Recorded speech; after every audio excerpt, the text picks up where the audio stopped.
Hi friends, welcome back. आज हम reason IAS कर रहे हैं, पीटी 365 इंटरनेशनल रिलेशंस कर रहे हैं और ये हमारा पार्ट 5th है।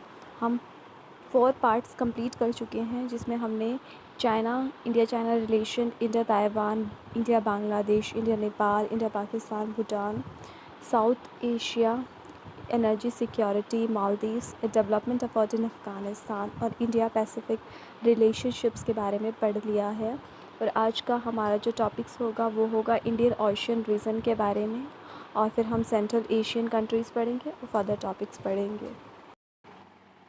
तो अब हमारा जो टॉपिक्स है वो इंडियन ओशियन रीजन है, इसके बारे में हम स्टडी करेंगे। इंडियन ओशियन रीजन आपको पता ही होगा, ये वर्ल्ड का 3rd लार्जेस्ट ओशनिक डिवीज़न है। ये रैपिडली एक्सपेंडिंग इकनॉमीज़ है यहाँ पे कंट्रीज़, जो कि 5% जो ग्रोथ देखती हैं, और यहाँ पे 1/3 ऑफ पॉपुलेशन वर्ल्ड की रहती है। जो अभी रिसेंटली जो इंडिया के चीफ डिफेंस स्टाफ है, उन्होंने रिमार्क करा क्या कि जो वर्ल्ड है वो विटनेसिंग अ रेस, ताकि वो स्ट्रैटेजिक बेस लोकेट कर सके इंडियन ओशियन रीजन में, और ये गेन मोमेंटम कर रही है in the time to come. तो इंडियन ओशियन रीजन की क्या इंपॉर्टेंस है? इंडियन ओशियन जो रीजन है वो रिच है नेचुरल रिसोर्सेज में। 40% जो वर्ल्ड का ऑयल प्रोडक्शन होता है वो सिर्फ इंडियन ओशियन से होता है। जो 15% वर्ल्ड की total fishing take place in Indian ocean region. And polymetallic nodules है यहाँ पे, nickels, cobalt, iron, massive sulphide के डिपॉजिट है, manganese, copper, iron, zinc, silver and gold present in sizable quantities on the seabed. Indian Ocean coastal sediments are also important source of titanium, zirconium, tin, zinc, various rare earth metals. India भी बहुत ज़्यादा steps ले रही है ताकि वह अपना governance को मजबूत कर सके इंडियन ओशियन रीजन में। Like Indian ocean naval symposium है, एक ये रीजनल फोरम है इंडियन ओशियन लिटरल स्टेट्स का, जहाँ पे रिप्रेजेंट करते हैं नेवी चीफ। ये सिमिलर है वेस्टर्न पैसिफिक नेवल सिंपोजियम से। यहाँ पे इंक्रीज मैरीटाइम कोऑपरेशन होता है नेवीज़ के बीच में of the Indian ocean literal state. तो एक इंडियन ओशियन रीजन एसोसिएशन है जो कि मैरीटाइम सिक्योरिटी के ऊपर एम्फेसाइज करता है, ट्रेड के ऊपर, कल्चरल प्रमोशन के ऊपर, टूरिज़्म के ऊपर, रिसोर्स मैनेजमेंट के ऊपर और गवर्नेंस के ऊपर। फिर humanitarian and disaster relief operations है जो इंडिया की हडा बोलते हैं जिसे, जो इंडिया ने डिकेड से ह्यूमैनिटेरियन क्राइसिस होता है जो भी इंडियन ओशियन रीजन में, उसको सॉल्व करने के लिए बहुत बढ़ चढ़ कर हिस्सा लिया है, ताकि वह रेस्क्यू कर सके जो सिटीज़न है इंडिया के।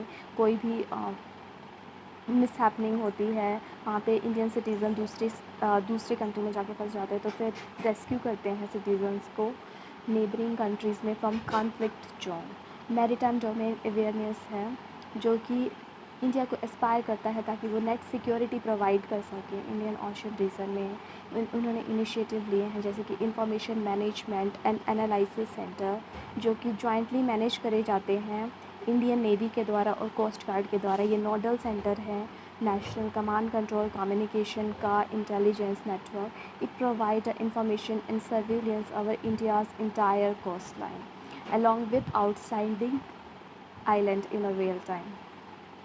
फिर है information fusion centre for the Indian ocean region. Information fusion centre for the Indian ocean region ये प्रोवाइड करता है regional MDA by fusing large data originating from the multiple sources. फिर वाइट शिपिंग एग्रीमेंट है जो कि Indian navy को allow करता है ताकि वह एक्सचेंज कर सके डाटा कमर्शियल ट्रैफिक से रिलेटेड, ताकि बेटर क्रिएट हो सके मूवमेंट वेसल की एट सी। और मिलिट्री एक्सरसाइज में पार्टिसिपेट करता है इंडियन ओशियन रीजन में, लाइक मिलन एक्सरसाइज है, मालाबार एक्सरसाइज है, जो कि इंडिया, ऑस्ट्रेलिया और यूएसए मिलकर करती हैं इंडियन ओशियन में। फिर उसके बाद है लॉजिस्टिक शेयरिंग एग्रीमेंट है जो कि यूएसए के साथ है और ऑस्ट्रेलिया के साथ है, एज वेल एज़ फ्रांस के साथ भी है, सिंगापुर, साउथ कोरिया के साथ। Similarly logistic sharing agreement Japan के साथ है जो कि एडवांस स्टेज ऑफ नेगोशिएशन में है। एग्जाम्पल जो logistic exchange at port Sabang, Changi, Duqm, Agalega, Chabahar port. So अब हम इंडियन ओशियन रिम एसोसिएशन के बारे में पढ़ते हैं। ये इंटर गवर्नमेंटल ऑर्गेनाइजेशन है जो कि एम करता है ताकि रीजनल कोऑपरेशन हो सके, सस्टेनेबल डेवलपमेंट हो सके इंडियन ओशियन में। उनके 22 मेंबर स्टेट हैं, 9 डायलॉग पार्टनर हैं, और जो मेजर प्रायोरिटीज़ होंगी वो इन फोकस एरिया में होंगी, जैसे कि फिशरीज़ मैनेजमेंट, ब्लू इकनॉमी और women's economy empowerment and maritime safety and security. इनके मेंबर्स हैं Australia, Bangladesh, Comoros, India, Indonesia, Iran, Kenya, Madagascar, Malaysia, Mauritius, Mozambique, Oman, Seychelles, Singapore, Somalia, South Africa, Sri Lanka, Tanzania, Thailand, United Arab Emirates, Maldives and Yemen. So फिर एक Indian ocean commission भी है। ये अलग organisation है Indian ocean rim association से। ये Indian ocean commission है, ये इंटर गवर्नमेंट ऑर्गेनाइजेशन है जो 1984 में बनी थी। इसमें 5 अफ्रीकन जो इंडियन ओशियन नेशंस हैं वो मेंबर्स हैं, जैसे कि Comoros, Madagascar, Mauritius, Reunion and Seychelles. अब इसमें मैप दिखाया गया है जिसमें इम्पॉर्टेंट जो नेवल बेसिस हैं इंडिया के वो दिखाए गए हैं। जो इम्पॉर्टेंट नेवल बेसिस जो इंडिया के वे हैं वो इंडिया की कोस्ट गार्ड में है, कोस्ट में है मुंबई, करवार, कोची, विशाखापट्टनम। और मडगास्कर में है इंडिया का बेस, सेशल्स में है, मॉरिशस में है, और पोर्ट ब्लेयर है जो कि अंडमान एंड निकोबार में है। यहाँ पे इंडियन ओशियन में इंडिया के नेवल बेसिस हैं। यूएसए के भी बहुत सारे नेवल बेसिस हैं इंडियन ओशियन में, जैसे कि कुवैत में है, बहरीन में है, कतर में है, जिबूती में है, जो बाब अल मंडब जो पॉइंट है ये एक इम्पॉर्टेंट चौक पॉइंट है, जैसे बहुत ज़्यादा ट्रेड क्रॉस होता है यहाँ पे है। और सिंगापुर में भी यूएसए के नेवल बेस है। अब चाइना का देख लेते हैं। चाइना के भी बहुत सारे बेसिस हैं, जैसे कि हम्बनटोटा है श्रीलंका में, और जिबूती में भी है, गवाधार में भी है पाकिस्तान में, बांग्लादेश में है, म्यांमार में है, सिपरे में, और साउथ चाइना सी में भी है। और अब हम इम्पॉर्टेंट चौक पॉइंट सीख सकते हैं जो कि कम्युनिकेशन के लिए बहुत इम्पॉर्टेंट है, ट्रेड के लिए, ट्रेड पॉइंट ऑफ व्यू से बहुत ज़्यादा इम्पॉर्टेंट है। जैसे कि ये मोजाम्बिक चैनल, ये एशियन टाइम से ही बहुत इम्पॉर्टेंट पॉइंट है ट्रेड का। बाब अल मंडब, जो कि ये पॉइंट इंडिया को प्रीवियस टाइम्स में कनेक्ट करता था यूरोपियन कंट्री से। फिर उसके बाद है सुंदा स्ट्रेट है, स्ट्रेट ऑफ मलक्का है, 6 डिग्री चैनल है जो कि इंडोनेशिया और सिंगापुर है उसके बीच में है। फिर 9 डिग्री चैनल है जो कि इंडिया की कोस्ट लाइन के पास है। एक लंबक स्ट्रेट है। So let's start with our next topic जो कि है इंडिया एंड सेंट्रल एशिया के रिलेशन के बारे में। हम सबसे पहले इंडिया सेंट्रल एशिया का जो डायलॉग हुआ था वो पढ़ते हैं। सेकेंड मीटिंग हुई थी India and Central Asia dialogue की, was recently held in a digital video conference format with the participation of the Foreign Minister of Tajikistan, Turkmenistan, Uzbekistan and Kyrgyz Republic. आप ये देख सकते हैं, ये 5 कंट्रीज़ हैं सेंट्रल एशिया का part, जो कि है Kazakhstan, Turkmenistan, Uzbekistan, Kyrgyzstan and Tajikistan. और यहाँ पे कैस्पियन सी है, कैस्पियन सी बॉर्डर करती हैं, कजाकिस्तान करती हैं, तुर्कमेनिस्तान करती, उज़्बेकिस्तान नहीं करती। सो आप देख सकते हैं जो इंडिया ने होल्ड करी है this dialogue with 5 Central Asian countries जो हमने अभी देखी थी। ये all the countries participating in the dialogue except Turkmenistan members हैं शंघाई कोऑपरेशन ऑर्गेनाइजेशन के, एससीओ का पता ही होगा आपको। तुर्कमेनिस्तान इसका मेंबर नहीं है, बाकी 4 कंट्रीज़ इसका मेंबर है। जो फर्स्ट मीटिंग हुई थी इंडिया सेंट्रल एशिया डायलॉग की वो जनवरी 2019 में हुई थी समरकंद उज़्बेकिस्तान में। ऑल्सो अफ़गानिस्तान ने अटेंड करी थी फर्स्ट और second meeting as a special inviting. जो डायलॉग प्रोवाइड्स अ प्लेटफॉर्म ताकि कोऑपरेशन को स्ट्रेंथन कर सकें between India and Central Asian countries in political fields, security, economic, commercial, development partnership, humanitarian and cultural sphere में, as well as exchanging views on regional and international issues हैं जो mutual interest के, enhancing cooperation and under the framework of UN and the multilateral forum. Connect central Asia policy है India की एक, जो कि formulate की गई थी 2012 में। ये ब्रॉड बेस्ड अप्रोच है ताकि political, security, economic and cultural connection हो सके। इंडिया लुक करता है सेंट्रल एशिया को as a long term partner in energy और नेचुरल रिसोर्सेज में। सेंट्रल एशिया के पास बहुत सारी लार्ज कल्टिवेबल ट्रैक्ट है लैंड का, और इंडिया उसमें पोटेंशियल देखता है ताकि वह कॉपरेट कर सके production of profitable crops with value addition. India ने सेटअप किया है multilateral engagement with Central Asian partners using the synergy of the joint effort through existing fora like SCO, European economic community है, custom union है, India के already comprehensive economic cooperation agreement है ताकि वह अपने मार्केट को इंटीग्रेट कर सकें with unifying Eurasian space. Okay, फिर अब हम देखते हैं इंडिया ने ऑलरेडी नेटवर्क एस्टैब्लिश करा है सेंट्रल एशियन कंट्रीज़ हब इसमें इंडिया है ताकि डिलीवर कर सके tele education, tele medicine connectivity to all Central Asian states. Land connectivity के लिए दोनों ने international north south transport corridor है उसको रीएक्टिवेट करा है, एम्फेसिस करा है एक्सचेंज कर सकें youth and future leader of the Indian and Central Asia ताकि वो दोनों के डेवलपमेंट में काम कर सकें। नेक्स्ट हमारा टॉपिक होगा आर्मेनिया और अज़रबैजान के कॉन्फ्लिक्ट के बारे में। रिसेंटली दोबारा से रीसरफेस हुआ है जो डिकेड ओल्ड कॉन्फ्लिक्ट था आर्मेनिया और अज़रबैजान के बीच में, जो कि नगोर्नो कराबख रीजन है, उसको लेके ये कॉन्फ्लिक्ट अराइज़ हो गया है दोबारा से फिर से। आर्मेनिया अज़रबैजान के कॉन्फ्लिक्ट के बारे में देखा जाए तो नगोर्नो कराबख जो रीज़न है, जिसको आर्थसक भी बोलते हैं, ये एक इंटरनेशनली रिकॉग्नाइज्ड पार्ट है अज़रबैजान का। बस मोस्ट ऑफ द रीज़न है वो कंट्रोल किया जाता है आर्मेनियन सेपरेटिस्ट के द्वारा। तो देख लेते हैं हम मैप में इसकी लोकेशन। ये है नगोर्नो कराबख रीजन जो रेड कलर में शो हो रहा है, और ये अज़रबैजान है और ये आर्मेनिया है। सो जो ये जो टेरिटरी है ये पार्ट है अज़रबैजान टेरिटरी की सिंस सोवियत ईरा से। जो majority of the population Nagorno Karabakh region में वो आर्मेनियन क्रिश्चियन है। वेयर एज जो अज़रबैजान में है वो मुस्लिम मेजॉरिटी कंट्रीज़ है। जो नगोर्नो कराबख रीजन है ब्रेक अवे रीजन है from South Caucasus Transcaucasia. ये स्ट्रेटेजिकल इम्पॉर्टेंट माउंटेन रीजन है साउथ ईस्ट यूरोप में।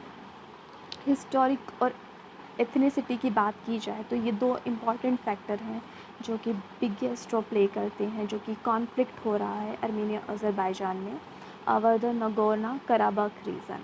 बिकॉज जो अज़रबैजान है वो क्लेम करता है कि जो नगोर्नो कराबख रीजन है वो उनके रूल में है फ्रॉम नॉन हिस्ट्री, बट जो आर्मेनियन क्लेम करते हैं कि जो कराबख रीजन है वो ग्रेट आर्मेनियन किंगडम का पार्ट था from 4th century BCE।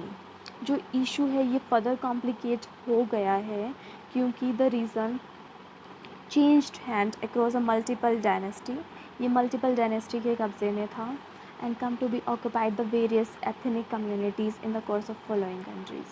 1980s में जो आर्मेनियन पार्लियामेंट है उन्होंने वोट करा था कि ट्रांसफ़र कर दिया जाए नगोर्नो कराबख रीजन को आर्मेनिया में, परंतु ये जो डिमांड थी वो रिजेक्ट कर गई थी जब सोवियत कोलैप्स हो गया था।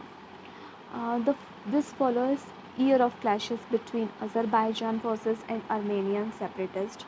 पीस टॉक्स हो रहे हैं 1994 से by the OSCE Minsk group पर, अभी तक कोई रिज़ल्ट निकल।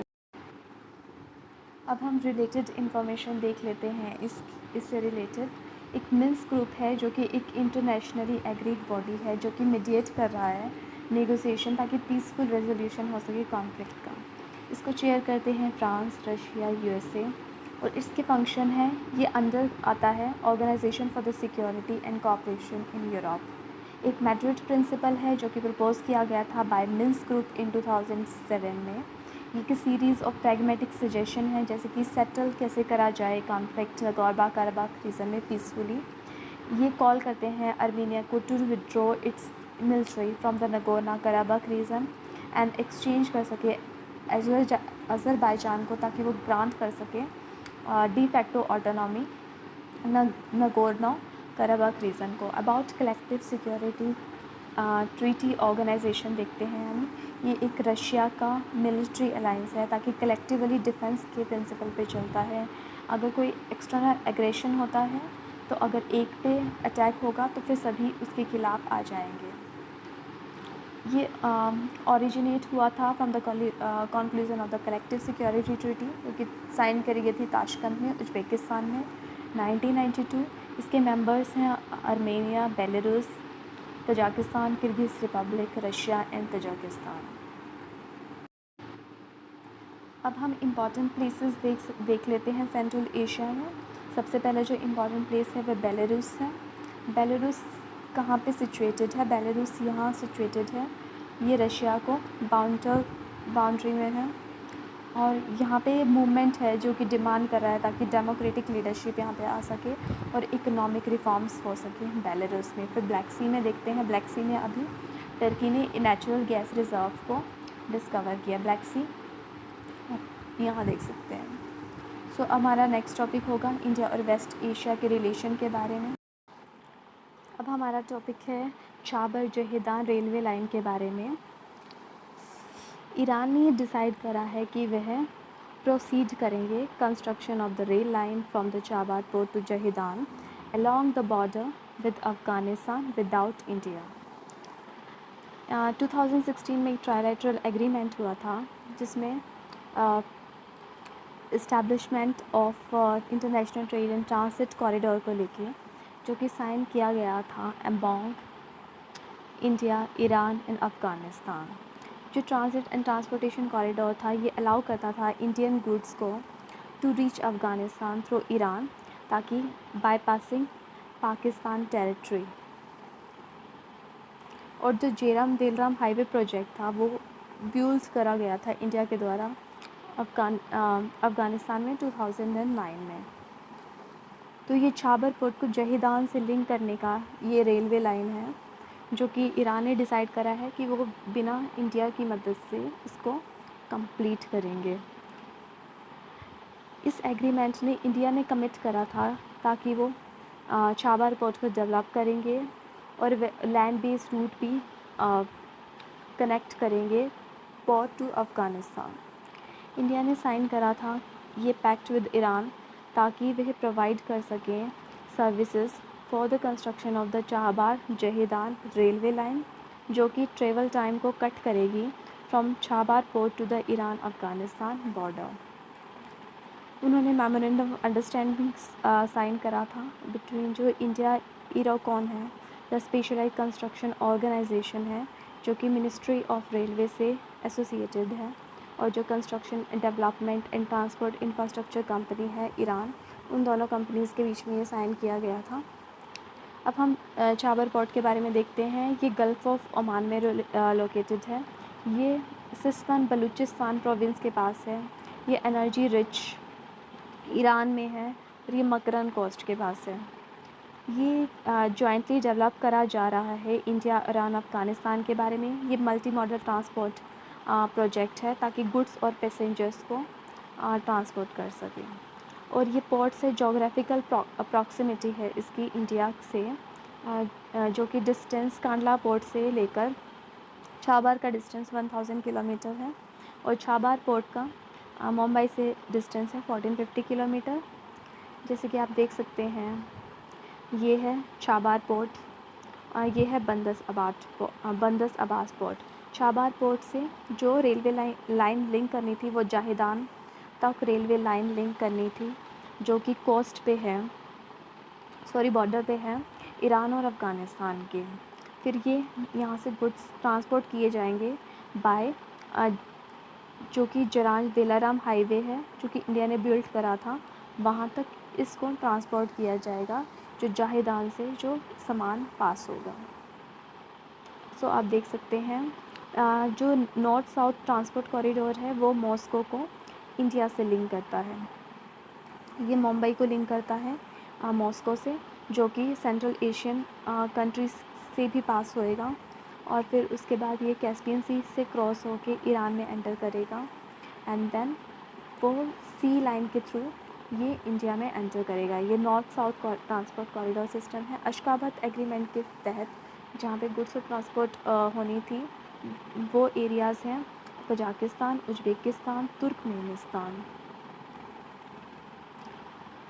इंपॉर्टेंट पोर्ट्स मैंने आपको बता ही दिए हैं। बंदर अब्बास पोर्ट जो इम्पॉर्टेंट है, और छाबर पोर्ट। छाबर पोर्ट सिस्तान बलूचिस्तान प्रोविंस के पास है और ये डेवलप किया जा रहा है इंडिया, ईरान और अफ़गानिस्तान के बारे में। मल्टी मॉडल ट्रांसपोर्ट प्रोजेक्ट है, जोग्राफिकल प्रॉक्सिमिटी है इंडिया के साथ।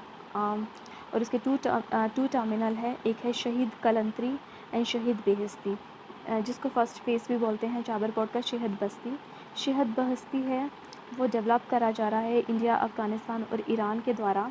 ये ट्राईलेटरल ट्रांजिट एग्रीमेंट है जो कि 2016 में साइन किया गया था और इंडिया को ये 10 साल की लीज़ पे दिया जा रहा है ताकि वो डेवलप कर सके, ऑपरेट कर सके टू टर्मिनल शहीद बेहस्ती इन छाबर पोर्ट। और साथ ही साथ वो रेल नेटवर्क को भी डेवलप कर सकें बिटवीन छाबर एंड जहीदान। ये बॉर्डर पे है अफ़गानिस्तान के। नेसेसरी लीगल फ्रेमवर्क भी प्रोवाइड करता है ताकि ट्रांसशिपमेंट हो सके गुड को to the Afghanistan. Why India's connectivity Chabahar port hold a strategic importance, because ये गेटवे के रूप में काम करेगा सेंट्रल एशिया और यूरोपियन कंट्रीज़ के बीच में। छाबर पोर्ट प्रोवाइड्स करता है direct connectivity to this region surpassing Pakistan. Chabahar will be linked with the international north south corridor, मैंने आपको बताया था, जो कि मॉस्को को मुंबई से लिंक करता है, which would enhance the India trade with Eurasia up to $170 billion तक। जो international north south transport corridor है वो स्ट्रेच करता है प्रेजेंटली बंदरअब्बास पोर्ट ईरान से लेकर रशिया तक, बट इंडिया इसको एक्सटेंड करना चाहता है अप टू इंडिया। और छाबर पोर्ट है वो ऑन गोइंग कॉरिडोर है, प्लान्स है, प्रोग्राम्स है जो कि ट्रांसपोर्ट करता है। ट्रांसपोर्ट कॉरिडोर यूरोप और कोकासस एशिया, जो Central Asia regional economic cooperation के लिए other multi modal transport initiative in this region. ये ट्रेड अपॉर्चुनिटी को इन्हेंस करेगा among India, Iran and Afghanistan. ये पोटेंशियल अल्टरनेटिव है बेल्ट एंड रोड इनिशिएटिव का of China. Beside Uzbekistan and other Central Asian countries have also shown interest in using this port. Chabahar port एक shortest opening होगा Indian ocean का ताकि maritime trade हो सके। They have been relying on the sea port facility in Turkey and Russia, Baltic states, Iran का Bandar Abbas जो port है and China. अब हमारा नेक्स्ट टॉपिक होगा अब्राहम अकॉर्ड के बारे में। रिसेंटली जो इज़राइल है और यूएई है और बहरीन है, उन्होंने अब्राहम अकॉर्ड साइन करा है ताकि फॉर्मल रिलेशन बना सके इज़राइल के साथ यूएई एंड बहरीन। न्यूज़ क्या है, यूएई और बहरीन ने एम्बेसीज इस्टेब्लिश करना चाहा है इज़राइल में, एम्बेसडर एक्सचेंज करना चाहा है और कोऑपरेट कर सके, वर्क टुगेदर हो सके इज़राइल के साथ। और रेंज ऑफ सेक्टर हैं जैसे कि tourism, trade, health care and security. जो ट्राईलेटरल एग्रीमेंट है वो साइन हुआ है इज़राइल यूएई में सबसे पहले, but along with United State which was a significant breakthrough in the diplomatic relation between Arab and Israel. Arab nations कौन कौन से हैं? अरब नेशंस हैं Algeria, Bahrain, Comoros, Djibouti, Egypt, Iraq, Jordan, Kuwait, Lebanon, Libya, Mauritania, Morocco, Oman, Palestine, Qatar, Saudi Arabia, Somalia, Sudan, Syria, Tunisia and United Arab Emirates and Yemen. और gulf countries कौन कौन सी है? ये 7 अरब countries हैं जो कि Persian Gulf को border करती हैं, जैसे कि Bahrain, Kuwait, Iraq, Oman, Qatar, Saudi Arabia and UAE. ये मैप में शो है। इराक है, कुवैत है, कुवैती छोटी सी लैंड मास है, कतर है, यूएई है यहाँ पे, और ये ओमान है, ये सऊदी अरेबिया है।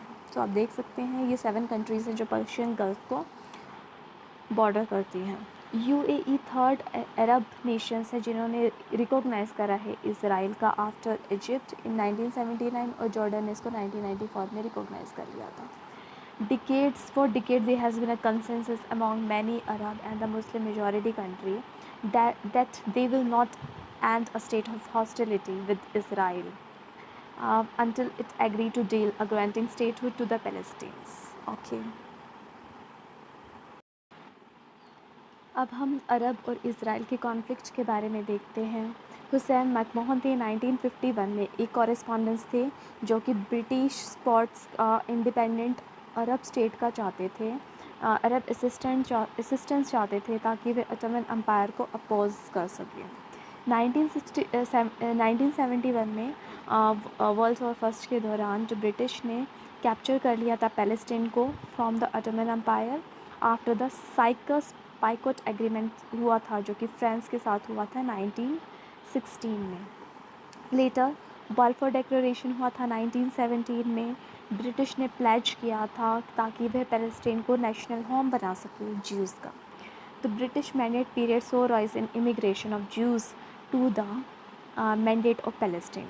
वर्ल्ड वॉर सेकेंड के दौरान जो प्रोसिक्यूशन हो रहा था ज्यूज़ का बाय द नाजी जर्मनी उन्होंने एक मोमेंटम दे दिया ताकि एक स्टेट फॉर द ज्यूज़ बन सके पैलेस्टाइन में.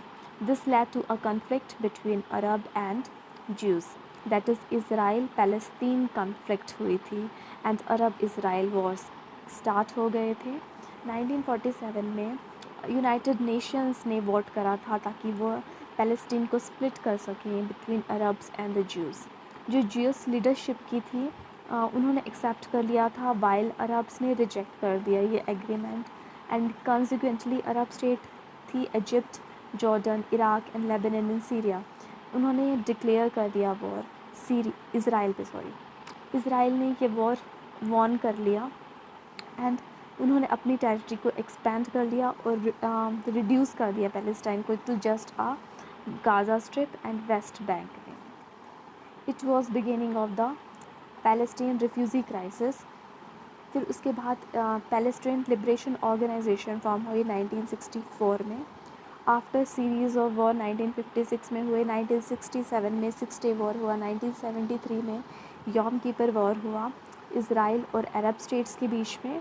1993 में जो PLO है पैलेस्टीन लिबरेशन ऑर्गेनाइजेशन उन्होंने ओस्लो अकॉर्ड साइन किया इसराइल के साथ जिसने प्रोवाइड करा पैलेस्टीन को एक interim self government in West Bank and Gaza strip. However Israel ने ये बैक ट्रैप कर दिया और रिफ्यूज़ कर दिया कि वह पैलेस्टीन को एक फ्री कंट्री के रूप में माने.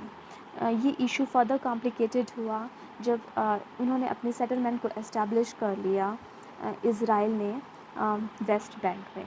2011 में पैलेस्टीन ने एक डिप्लोमेटिक कैंपेन लॉन्च करी ताकि वह मेंबरशिप को गेन कर सके UN में. सेम ईयर उन्होंने ये एडमिट कर लिया यूनेस्को ने उनको फुल मेंबर के रूप में. पर फिर भी अभी भी पैलेस्टाइन का स्ट्रगल इंडिपेंडेंट नेशन के रूप में चला ही आ रहा है. सो अब हम वेस्ट बैंक के बारे में देख लेते हैं. वेस्ट बैंक है ये टेरिटरी है वेस्ट बैंक. ये वेस्ट बैंक की टेरिटरी है. वेस्ट बैंक 6 डे वॉर हुआ था 1967 में. तो वेस्ट बैंक को ऑक्यूपाई कर लिया था इसराइल ने 1967 में. और बोथ इसराइली और पैलेस्टीन ने अपने राइट बताते हैं वो वेस्ट बैंक की टेरिटरी में. पैलेस्टीन वेस्ट बैंक में लीव करते हैं under Israeli military rule. Limited self government है उनके पास. ऑल्सो जो प्रेजेंट है वेस्ट बैंक में वहाँ पे 132 इजरायली सेटलमेंट है, 124 अनऑथोराइज सेटलमेंट है मिलिट्री आउटपोस्ट के साथ. सो आप ये देख सकते हैं ये है इसराइल, ये है वेस्ट बैंक का पार्ट और ये है गाज़ा सिटी. गाज़ा सिटी अभी भी पैलेस्टाइन के अंदर है और ये तेल अवीव है. ये इम्पॉर्टेंट सिटी है इसराइल की. यहाँ पे गोलन स्टेट लोकेटेड है. गोलन स्टेट इसराइल के अंडर है. ये एक यहाँ से जॉर्डन रिवर क्रॉस होती है. जॉर्डन रिवर जॉर्डन और वेस्ट बैंक को डिमार्केट करती है। यहाँ पे डेड सी है। डेड सी है ट्राई जंक्शन पॉइंट जो कि वेस्ट बैंक, जॉर्डन और इज़राइल के बीच में लोकेटेड है। सो आप देख सकते हैं ये वेस्ट बैंक का रीजन है जो कि डिस्प्यूटेड है, और यहाँ गाज़ा सिटी है जहाँ पे पैलेस्टाइन रहते हैं। अब हम इम्पॉर्टेंट प्लेसेस हैं जो न्यूज़ में मिडल ईस्ट में, उसको देख लेते हैं। सबसे पहले है वादी रूम की सिटी जो कि जॉर्डन में है। ये एक डिज़र्ट है जो कि साउथ ऑफ जॉर्डन लाई करता है। इसको वैली ऑफ मून भी बोलते हैं वादी रूम। यहाँ पे लोकेटेड है। ये जॉर्डन के साउथ में है लोकेटेड। मैंने आपको बताया था भी, जॉर्डन इज़राइल के साथ बॉर्डर टच करता है। ये है वेस्ट बैंक।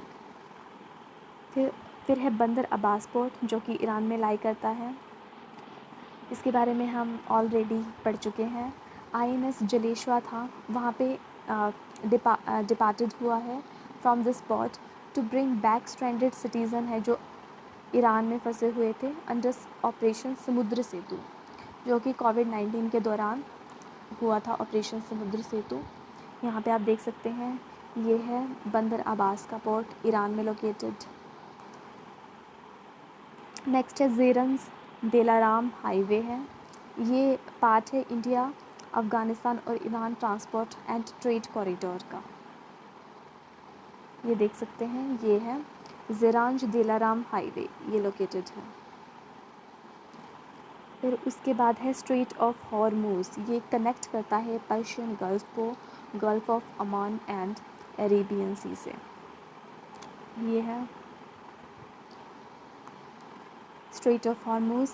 अब हम मकरान कोस्ट के बारे में देखेंगे। मकरान कोस्ट, यहाँ पे छाबर पोर्ट लोकेटेड है मकरान कोस्ट पर, और यहाँ पे सिस्तान बलूचिस्तान प्रोविंस है।